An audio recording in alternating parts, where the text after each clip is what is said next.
창세기 18장 1절부터 15절까지 말씀입니다. 다 찾으셨으면 15절까지 의미를 생각하면서 같이 읽도록 하겠습니다. 시작. 여호와께서 마므레의 상수리 나무들이 있는 곳에서 아브라함에게 나타나시니라. 날이 뜨거울 때에 그가 장막문에 앉아 있다가 눈을 들어 본즉 사람 셋이 맞은편에 서 있는지라.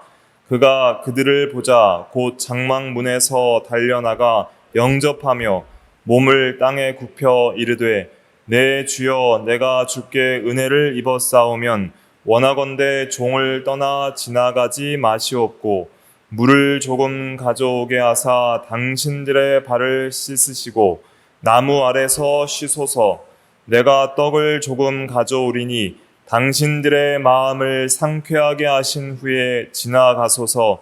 당신들이 종에게 오셨음이니이다. 그들이 이르되 내 말대로 그리하라. 아브라함이 급히 장막으로 가서 사라에게 이르되 속히 고운 가루 세 스아를 가져다가 반죽하여 떡을 만들라 하고 아브라함이 또 가축대 있는 곳으로 달려가서 기름지고 좋은 송아지를 잡아 하인에게 주니 그가 급히 요리한지라. 아브라함이 엉긴 젖과 우유와 하인이 요리한 송아지를 가져다가 그들 앞에 차려놓고 나무 아래에 모셔 섬에 그들이 먹으니라. 그들이 아브라함에게 이르되 내 아내 사라가 어디에 있느냐. 대답하되 장막에 있나이다. 그가 이르시되 내년 이맘때 내가 반드시 내게로 돌아오리니 내 아내 사라에게 아들이 있으리라 하시니 사라가 그 뒤 장막문에서 들었더라. 아브라함과 사라는 나이가 많아 늙었고 사라에게는 여성의 생리가 끊어졌는지라. 사라가 속으로 웃고 이르되 내가 노쇠하였고 내 주인도 늙었으니 내게 무슨 즐거움이 있으리요. 여호와께서 아브라함에게 이르시되 사라가 왜 웃으며 이르기를 내가 늙었거늘 어떻게 아들을 낳으리요 하느냐. 여호와께 능하지 못한 일이 있겠느냐.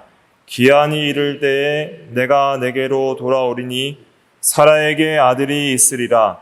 사라가 두려워서 부인하여 이르되 내가 웃지 아니하였나이다. 이르시되 아니라 내가 웃었느니라. 아멘. 이 시간 말씀의 제목은 아브라함이 하나님을 대접함, 아브라함이 하나님을 대접함이라는 제목으로 창세기 18장 강해를 하도록 하겠습니다.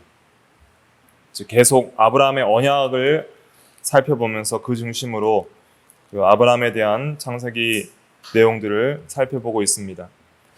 18장 1절에 보면은 이제 여호와께서 아브라함에게 사람의 모습으로 나타나신 내용이 기록되어 있습니다.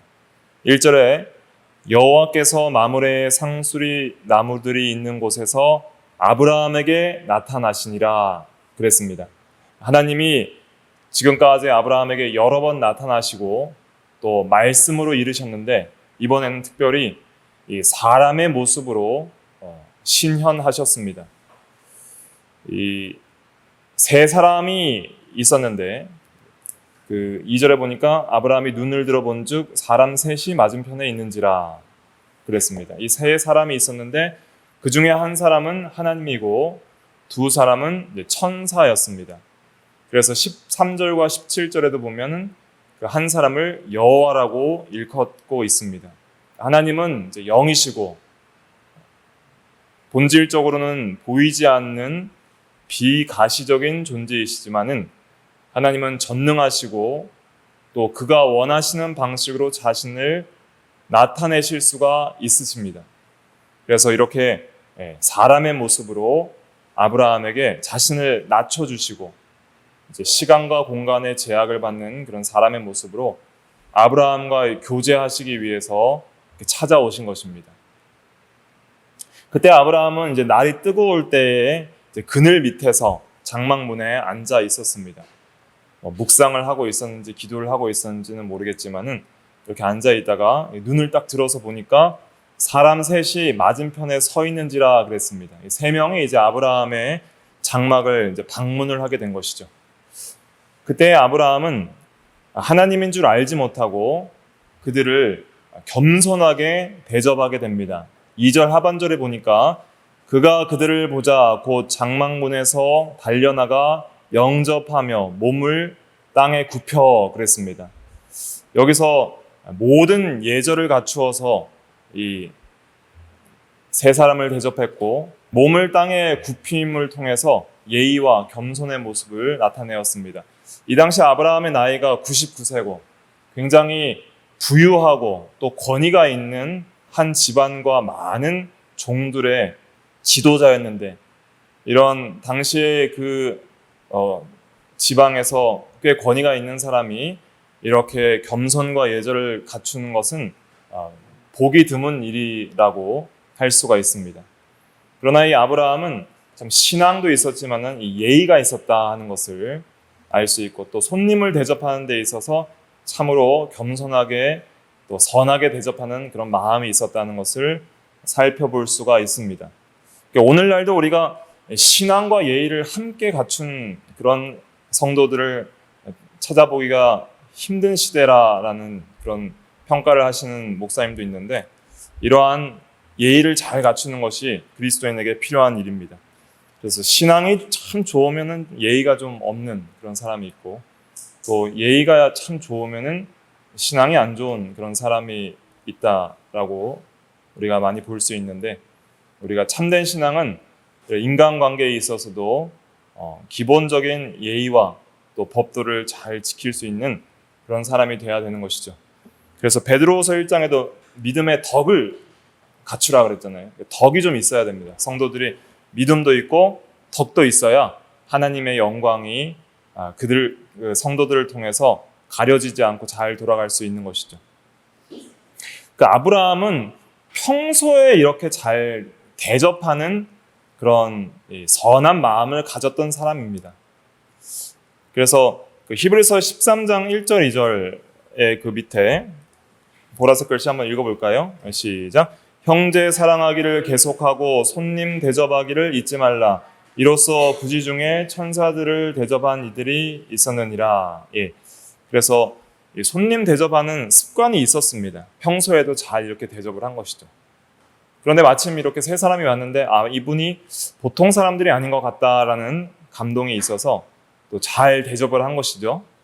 그래서 이렇게 하나님을 대접을 하게 된 것입니다. 아브라함이 3절부터 보면은 잘 대접을 했는데 내 주여 내가 주께 은혜를 입었사오면 원하건대 종을 떠나 지나가지 마시옵고 물을 조금 가져오게 하사 당신들의 발을 씻으시고 나무 아래에서 쉬소서. 당시 이제 고대 근동은 샌들을 신고 다니면서 또 모래 사막 기후에 모래 때문에 발이 잘 더러워지기 때문에 손님을 대접할 때 발 씻을 물을 주는 것이 관례였습니다. 그리고 이제 떡을 가져온다 그랬습니다. 그래서 급히 장막으로 이제 달려가서 사라에게 고운 가루 세 스아를 가져다가 반죽하여 떡을 만들라 그랬습니다. 그러니까 한 스아는 이제 7.33리터예요. 그러니까 세 스아면은 이제 거의 22리터 정도 되는 것이죠. 22리터라면 한번 생각해 보세요. 엄청 많은 겁니다. 빵을 조금 만드는 것이 아니라 대단하게 많이 이렇게 풍성하게 만든 것이죠. 그 다음에 또 달려갔다 그랬어요. 가축이 있는 대로 막 달려가서 기름지고 좋은 송아지를 잡아서 하인에게 요리하라고 시키고 그 다음에 자신은 엉긴 젖과 우유를 챙겨서 하인의 요리까지 다 차려서 이제 나무 아래 시원한데 그때 지금 더웠다 그랬으니까 시원한데 모셔서 이제 그들을 잘 먹을 수 있도록 대접을 했습니다. 그래서 평소에 이렇게 손님을 잘 대접하는 습관이 있었고 부지 중에 하나님과 천사를 대접하게 되었습니다. 이렇게 하나님을 모시고 대접하는 것은 큰 복입니다. 왜냐하면 하나님은 만복의 근원이시고 또 선하신 하나님이기 때문에 그와 함께하는 것이 그 자체가 복이기 때문입니다. 그런데 우리가 여기서 또 알아야 될 것은 무엇이냐면은 하나님을 대접할 수 있도록 하나님이 먼저 아브라함에게 자신을 낮추시고 찾아오셨다는 것이죠. 그래서 우리가 하나님을 만나고 하나님을 대접하고 하나님과 교제할 수 있는 것은 먼저 하나님께서 죄인들을 사랑하사 택하시고 구속하시고 먼저 찾아오심으로 가능한 것입니다. 이렇게 대접하는 것을 우리에게 좀 적용을 할 수 있는데 우리가 오늘날 우리 성도들이 하나님을 대접하는 것은 무엇인가? 첫째로 성도를 대접하는 것이 그리스도를 대접하는 것이다 그랬습니다. 마태복음 25장 35절부터 36절에 보면 예수님께서 내가 줄일 때에 너희가 먹을 것을 주었고 목마를 때에 마시게 하였고 나그네 되었을 때에 영접하였고 헐벗었을 때에 옷을 입혔고 병들었을 때에 돌아보았고 옥에 갇혔을 때에 와서 보았느니라. 그때 40절에 우리가 언제 그랬습니까? 할 때 주님께서 너희가 여기 내 형제 중에 지극히 작은 자 하나에게 한 것이 곧 내게 한 것이니라 그랬습니다. 그래서 이 성도들은 그리스도의 몸이요 지체입니다. 그래서 성도에게 한 것을 그리스도께 한 것으로 주님은 여겨주시는 것이죠. 그래서 오늘날도 작은 소자에게 냉수 한 그릇 대접하는 것이 주님을 대접하는 것이고 또 결탄코 상을 잃지 아니하리라 하셨습니다. 그래서 갈라디아서 6장 10절에는 우리는 기회 있는 대로 모든 이에게 착한 일을 하되 더욱 믿음의 가정들에게 할지니라 그랬습니다. 그래서 오늘날도 우리가 성도를 잘 대접하면 마지막 심판 때에 백보자 심판 때 주님께서 자신을 대접한 것으로 인정하시고 칭찬과 상을 주실 것입니다. 또한 우리가 성도를 사랑하고 잘 대접할 때 현재적으로도 하나님 안에서 하나님과 교제하는 은혜를 누릴 수 있습니다. 왜냐하면 그렇게 성도를 사랑하는 것이 하나님을 사랑하는 것이고 또한 하나님이 그러한 사랑하는 사람 가운데 함께 하시기 때문입니다. 그 다음에 넘어가서 두 번째 이제 적용을 하면은 우리가 하나님과 이제 교제하는 자리에 나가는 방법은 무엇인가?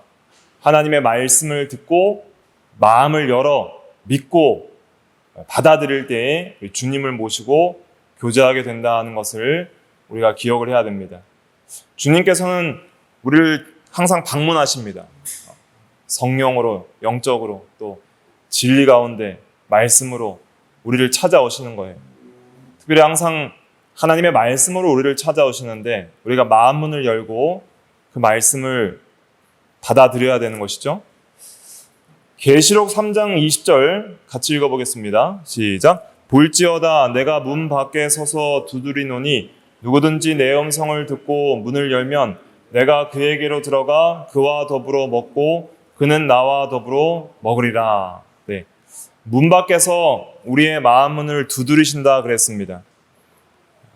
하나님은 항상 우리가 우리 마음을 열고 하나님의 말씀을 받아들이고 또 하나님의 말씀을 영접하기를 원하시는 것이죠. 이렇게 문을 두드릴 때 우리가 마음 문을 열고 주님의 말씀을 모시는 그런 믿음의 마음, 또 겸손한 마음을 가지는 것이 필요합니다. 그럴 때 우리가 하나님과 함께하며 더불어 먹고 마시는 영적인 신령한 교제의 세계에 들어갈 수 있는 것입니다. 우리가 진리를 믿고 또 받아들이고 모실 때에 진리 안에서 영이신 하나님과 교제할 수 있다는 것을 기억해야 됩니다. 그리고 매튜 헨리는 그의 주석에서 창세기 주석에서 하나님과 사귀려 하는 자는 그 교제를 좀 갈망하라 그랬습니다. 그리고 그것을 위해서 기도하고 또 간절히 찾아오시기를 바라는 그런 마음을 좀 가지라 그랬습니다. 그래서 우리가 하나님과 교제하기를 좀 갈망해야 되겠어요. 하나님과 교제하고 하나님을 모시고 하나님과 더불어 먹고 마시는 그런 영적인 신령한 교제를 갈망해야 됩니다. 말씀과 기도라는 은혜의 순환을 통해서 우리가 주님과 교제할 수 있는 것이죠. 그래서 이러한 간절한 갈망을 가지고 하나님을 항상 모시기를 원하는 그런 마음이 있을 때 주님께서 우리 마음 가운데 찾아오실 수 있는 것입니다. 요한복음 15장 7절 읽어볼게요. 시작. 너희가 내 안에 거하고 내 말이 너희 안에 거하면 무엇이든지 원하는 대로 구하라. 그리하면 이루리라.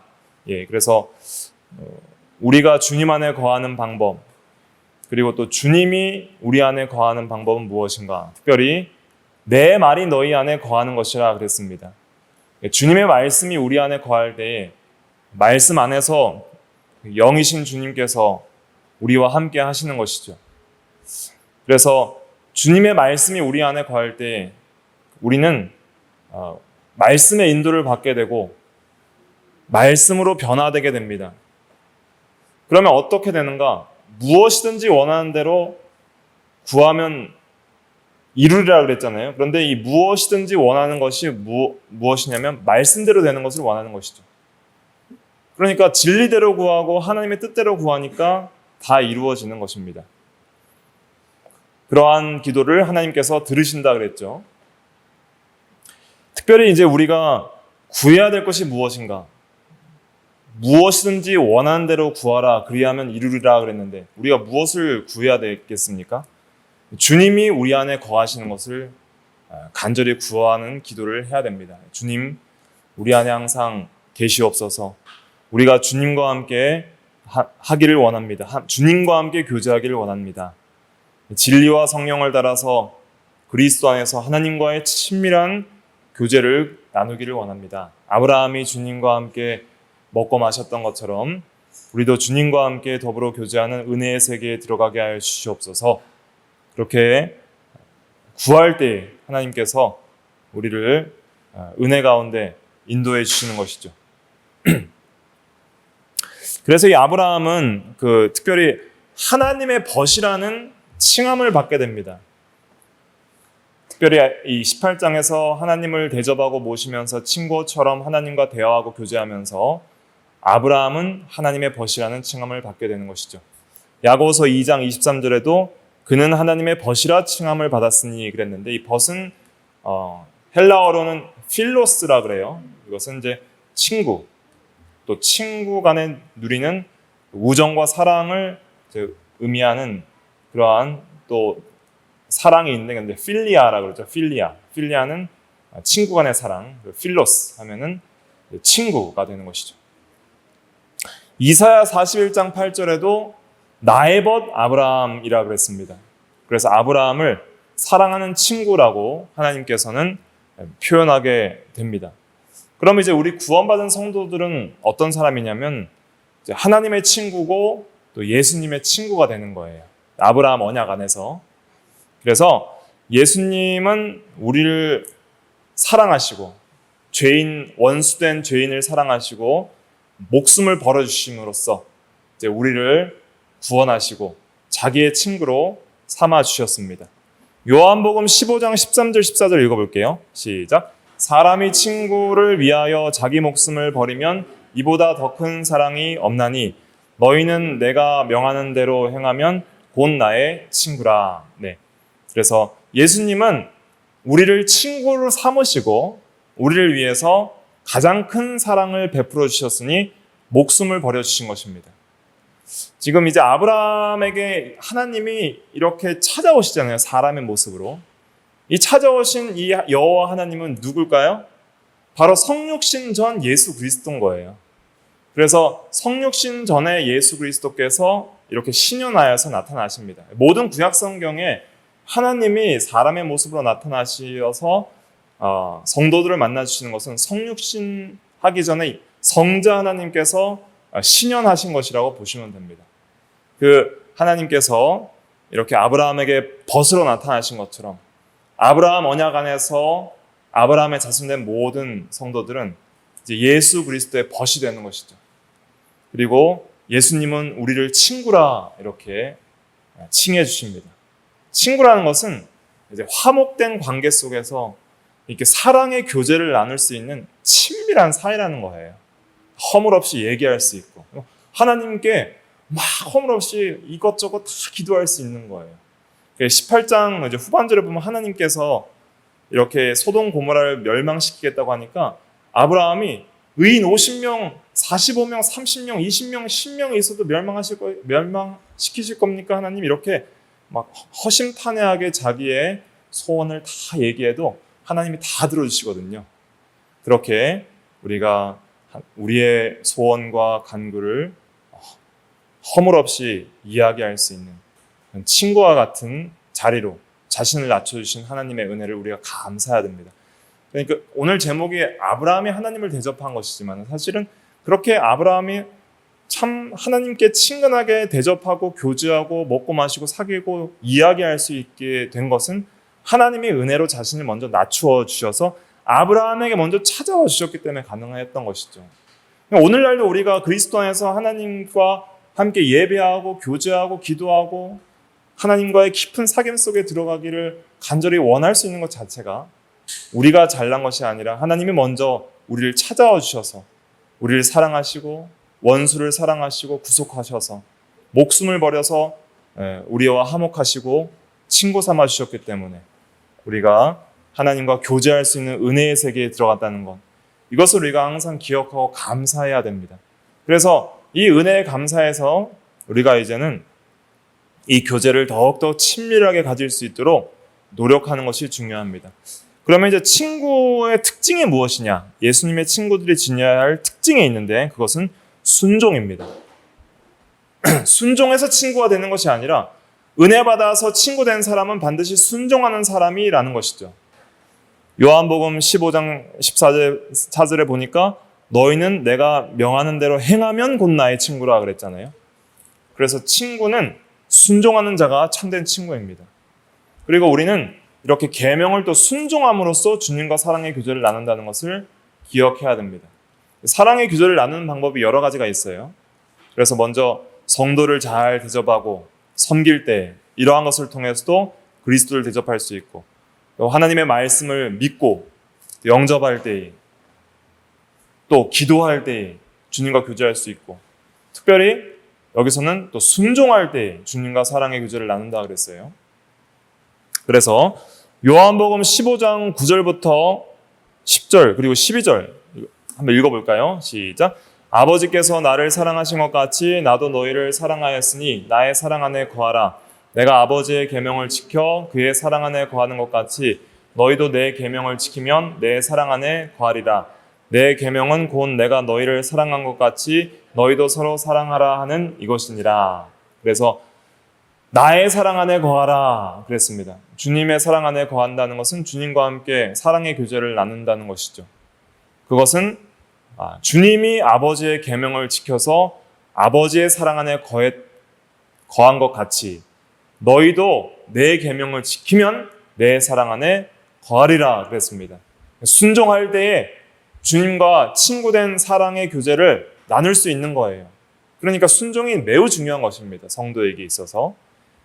아브라함이 믿음으로 할례를 행하고 순종하면서 그렇게 전적인 믿음과 순종으로 17장에서 나가니까 18장에서 하나님과의 더욱 친밀한 인격적인 교제를 나누는 자리에 들어갔다는 것을 우리는 생각해야 됩니다.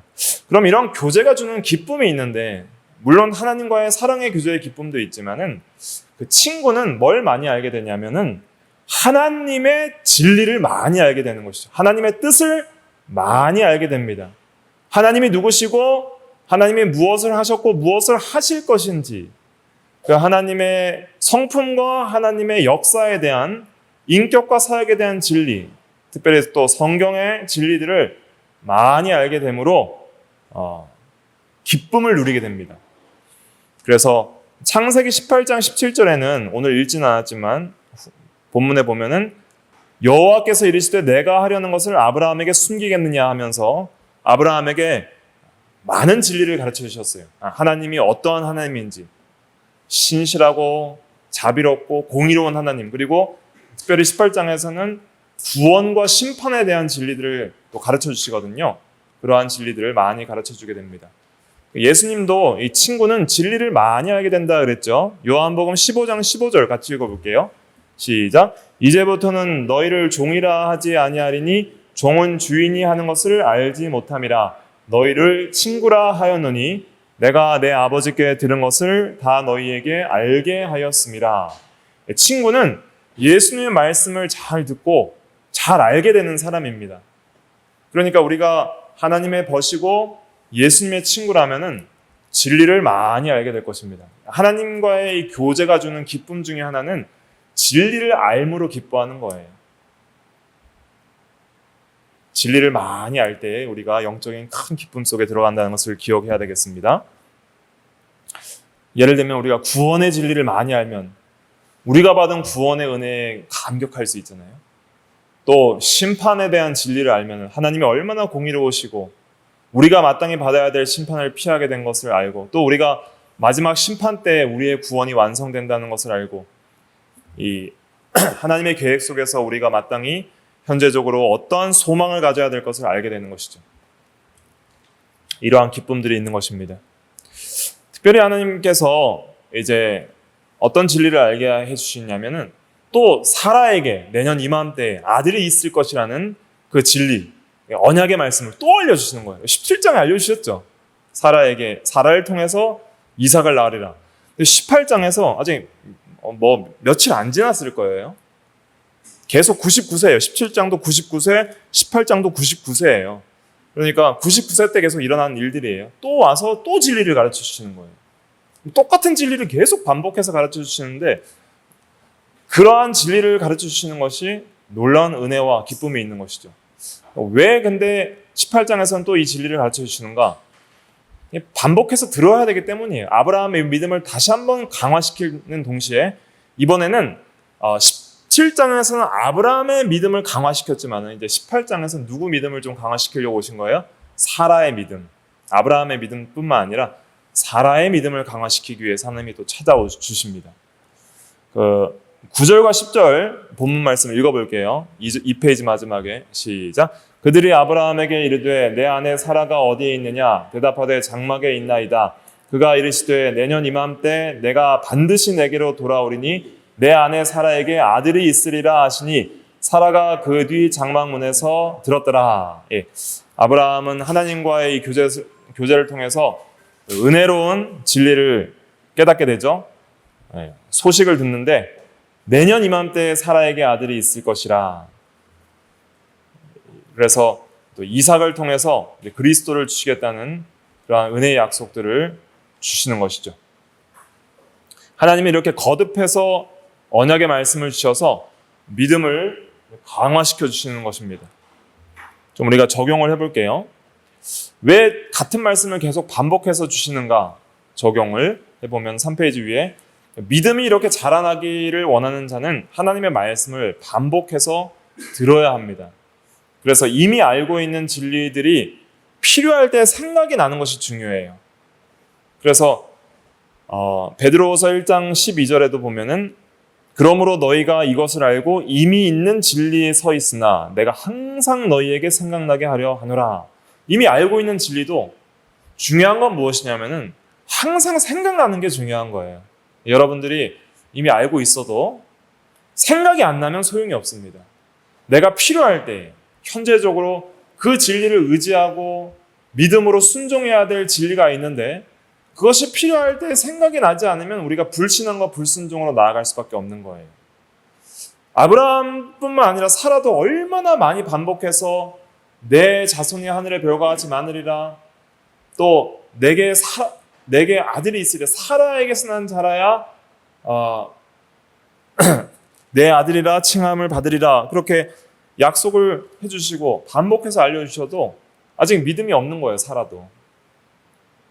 그러니까 필요할 때 생각이 나고 그 진리에 서서 살아가는 것이 중요합니다. 우리가 자주자주 진리를 잊어버려요. 우리가 들은 말씀을 유념하지 않으므로 흘려 떠내려 보낼 때가 많다는 것을 기억하고 주의해야 됩니다. 히브리서 2장 1절 읽어볼게요. 시작. 그러므로 우리는 들은 것에 더욱 유념함으로 우리가 흘러 떠내려 가지 않도록 함이 마땅하니라. 예. 들은 것에 더욱 유념하라 그랬습니다. 유념하다라는 뜻은 무엇이냐면 말씀을 잊거나 소홀히 하지 않도록 마음속에 깊이 간직하여 생각하는 것이 유념하는 거예요. 깊이 간직하여 생각하는 것이 유념하는 것입니다. 더욱 유념하라 그랬어요. 더욱 유념하라. 왜냐하면 흘러 떠내려갈 수 있기 때문이죠. 우리가 자주자주 잊어버립니다. 그래서 유다서 1장 5절에도 너희가 본래 모든 사실을 알고 있으나 내가 너희로 다시 생각나게 하고자 하노라.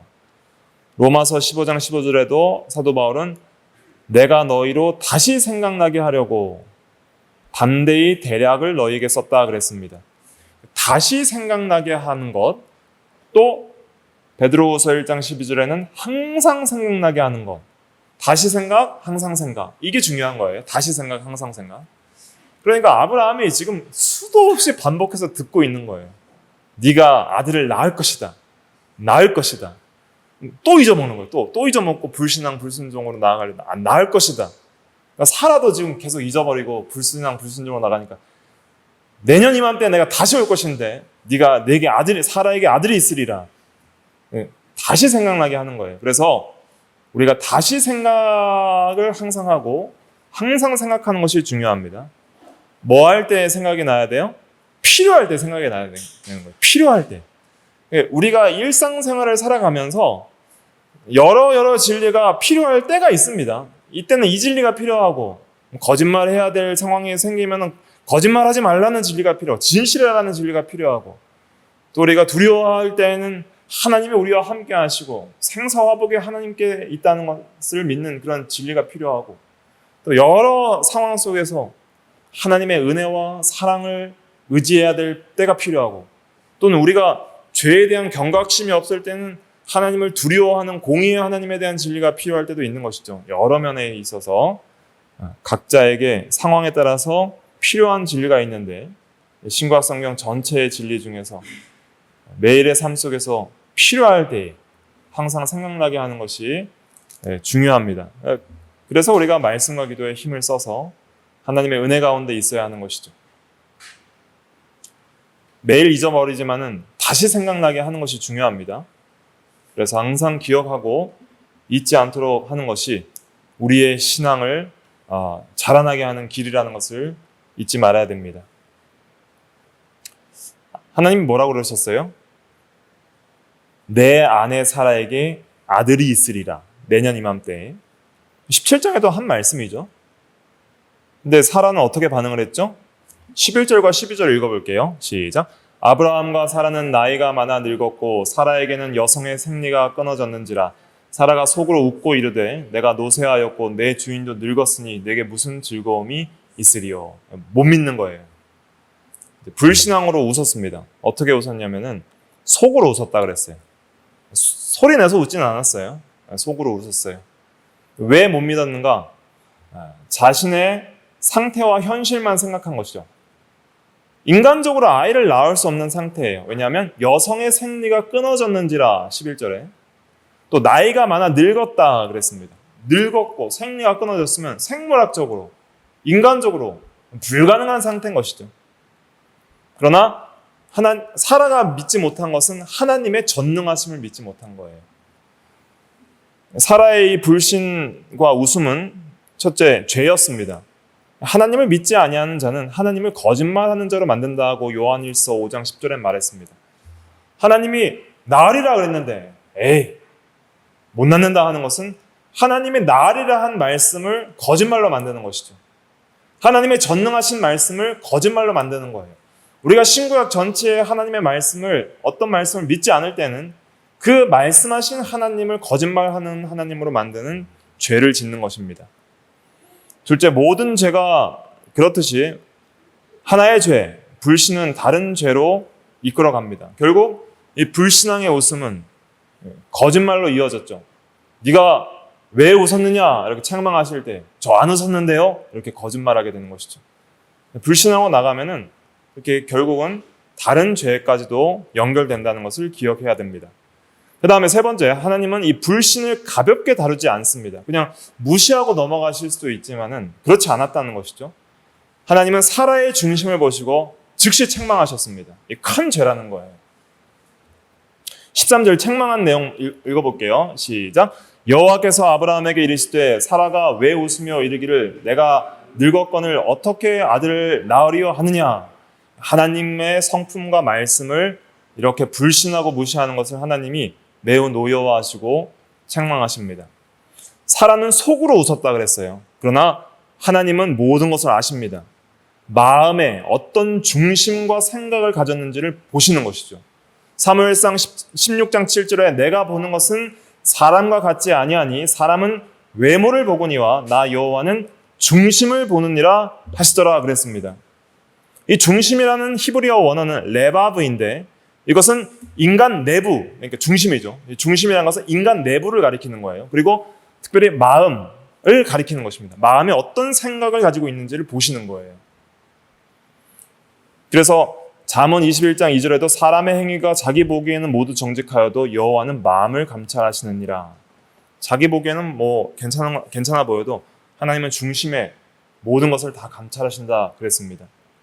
그래서 우리도 마음을 잘 가지는 것이 중요합니다.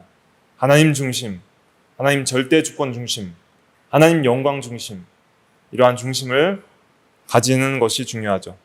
또 여기서 우리가 좀 적용해야 될 또 중요한 교훈은 웃음도 함부로 웃으면 안 된다는 것이죠. 성경에 보면은 예수님을 비웃은 비웃음에 대해서 예수님이 주목하신 내용들이 많이 있거든요. 불신의 웃음이나 비웃음 같은 것을 주의해야 됩니다. 인간관계에 있어서도 잘못 웃으면 인간관계가 틀어지잖아요. 함부로 비웃거나 또 그렇게 불신의 웃음을 웃지 말고 항상 좀 선한 웃음을 가지는 것이 중요하다 할 수 있겠습니다. 사라에게 이제 책망한 내용 14절 읽어보겠습니다. 시작. 여호와께 능하지 못한 일이 있겠느냐? 기한이 있을 때에 내가 내게로 돌아오리니 사라에게 아들이 있으리라.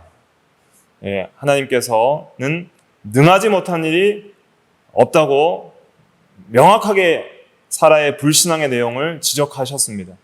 네가 믿지 못하는 것은 하나님의 전능하심을 믿지 못하는 것이다. 그것을 믿으라는 거예요. 여호와께 능하지 못한 일이 있겠느냐? 구원은 하나님의 초자연적인 능력의 역사에 있다는 것입니다. 왜 하나님께서 이 구원 역사를 베푸실 때 아브라함에게 낳을 수 없는 태에서 아들을 낳게 하시고 또 그 예수님의 어머니 마리아에게 남자를 알지 못하는 처녀의 몸에서 아들을 낳게 하셨는가? 이제 비슷한 맥락인데 여기서 가르쳐주고 싶은 것은 우리의 영혼을 중생시키시고 우리에게 믿음을 주시는, 그래서 우리를 구원하시고 구원을 완성시키는 이 모든 일은 하나님의 초자연적인 능력의 역사가 아니면 안 된다는 거예요. 인간으로는 할 수 없다는 거예요. 우리가 예수 믿고 구원받고 우리가 영원히 살아나고 이제는 우리가 영원한 하나님의 나라를 상속하고 하나님의 자녀가 되는 권세를 얻는 모든 구원의 일은 하나님의 초자연적인 역사입니다. 이것을 우리가 믿어야 됩니다. 하나님의 전능하시고 초자연적인 역사가, 죽은 자를 살리시고 없는 것을 있는 것으로 부르시는 그 놀라운 은혜의 역사가, 아들을 낳지 못하는 사라의 몸에서 아들을 낳게 하시는 하나님의 역사가 우리 가운데 이루어지는 거예요. 그래서 우리의 영혼이 절대로 하나님을 믿을 수 없고 하나님에 대하여 반응할 수 없는 영적으로 허물과제로 죽었던 너희를 에베소서 2장 2절에 하나님이 그리스도와 함께 살리셨다 그랬습니다. 하나님이 우리를 살리시는 그 영혼의 구원의 역사, 또 죽은 몸을 살리는 부활의 역사, 그것은 초자연적인 능력의 역사로 이루시는 것이다. 우리에게 역사하신 하나님의 구원의 은혜는 이런 전능하신 하나님의 능력으로 이루어진 것임을 깨닫고 우리가 그 은혜의 영광을 감사하며 하나님의 은혜를 의지해야 하는 것이죠.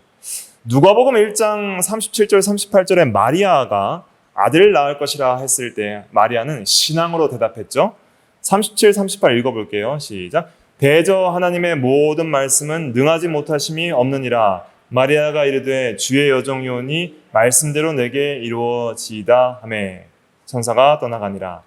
마리아도 처음에는 의문을 했죠. 어떻게 남자를 알지 못하는 자인데 아들을 낳을 수 있겠습니까? 할 때 하나님의 말씀은 전능하다 이렇게 선포하니까 네, 아멘, 믿습니다.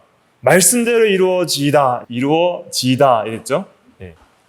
그래서 사라도 처음부터 이렇게 마리아처럼 대답을 했어야 합니다. 그러나 사라가 이제 불신앙으로 나갔을 때 책망을 받았죠.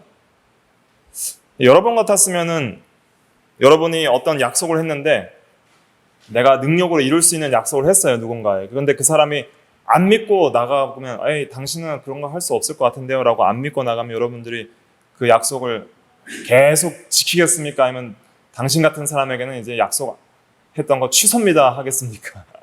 보통 사람 같으면은 믿지도 않는데 취소다 할 수 있잖아요. 그런데 하나님은 끝까지 구원 계획을 포기하지 아니하시고 이루시는 은혜를 보여주셨습니다.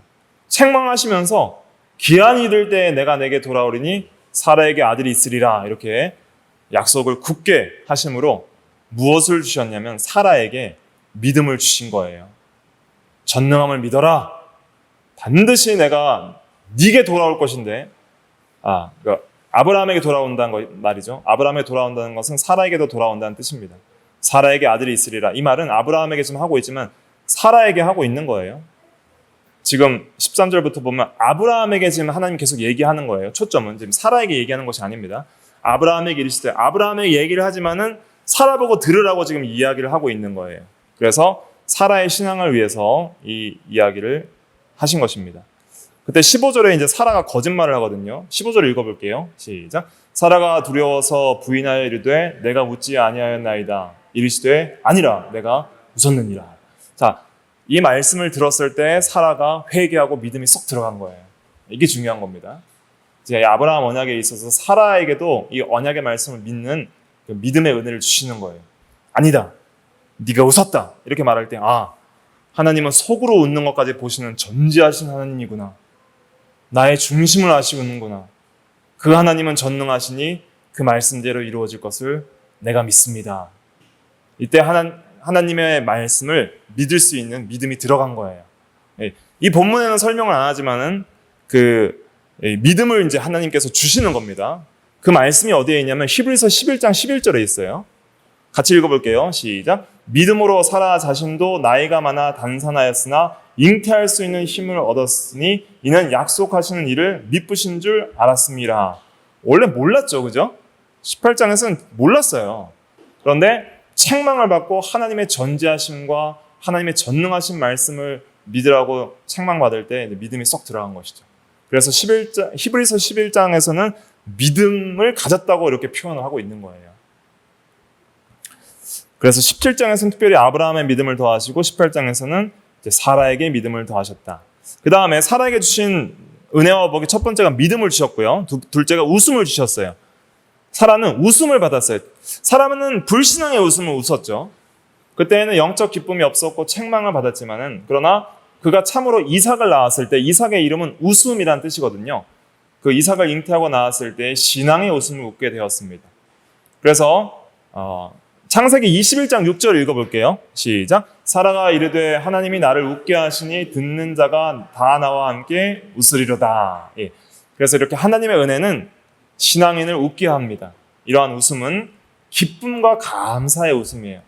하나님의 약속의 말씀을 믿는 자는 그 말씀대로 하나님이 이루시기 때문에 성취가 될 때에 약속과 언약이 성취될 때에 기쁨을 얻고 감사함을 가지고 웃게 되는 것이죠. 이런 숨은 기쁨이 있어요. 항상 신앙인은 받은 자밖에 알 수 없는 그런 숨은 영적 기쁨이 있다. 항상 기뻐할 수 있는 영적 기쁨의 세계가 있다 하는 것을 우리가 기억을 하고 이렇게 믿음과 순종으로 나아갈 필요가 있습니다.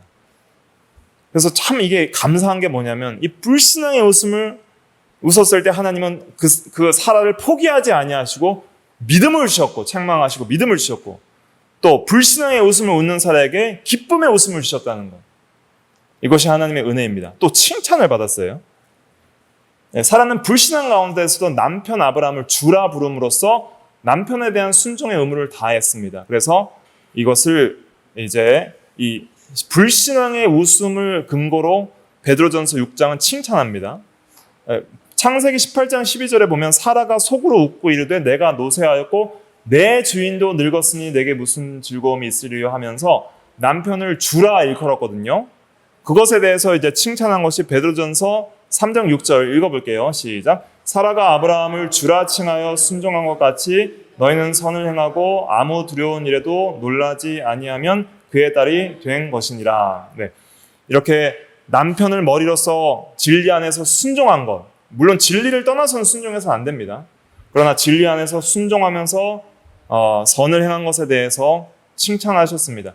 불순종의 웃음 가운데서도 남편에 대한 순종의 의무를 다하면서 주라 일컬었던 것이죠.